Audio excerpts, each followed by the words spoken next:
একটা ছোট্ট গ্রাম ছিল, তার নাম কানাইপুর। সেই গ্রামের মানুষরা সবাই মিলেমিশে মজা করে দিন কাটাতো। সেই গ্রামেই থাকতো রাজু নামে এক রাখাল ছেলে। তার ছিল একটা বড় ভেড়ার পাল। রাজু রোজ সকালে ভেড়াগুলো নিয়ে যেত মাঠে। সেগুলোকে খাওয়াতো, খেলা করাতো আর খুব যত্নে দেখাশোনা করত। কিন্তু একদিন হঠাৎ সেই গ্রামের শান্তি নষ্ট করে দিল ঠেঙির মা নামে এক পেতনি। তারপর থেকেই শুরু হলো ঝামেলা। ভয় দেখাতো, হু হু করতো, আর রাজুর ভেড়াগুলো একে একে গায়েব হতে লাগলো। গ্রামবাসীরা খুব চিন্তায় পড়ে গেল। সবার মুখে একটাই প্রশ্ন, এই পেতনিটাকে গ্রাম থেকে তাড়ানো যাবে কিভাবে?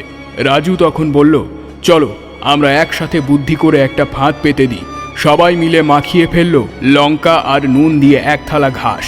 রাতে পেতনি এলো ভেড়া খেতে আর খেয়ে ফেললো সেই ঘাস। তারপর মুখে লাগলো আগুন। হাঁস ফাঁস করতে করতে ঠেঙির মা চিৎকার করে বলল, এই গ্রামে আমি আর কখনো আসবো না। সে দৌড়ে পালিয়ে গেল আর কোনোদিন ফিরল না। ফের হাসি ফিরল কানাইপুরে।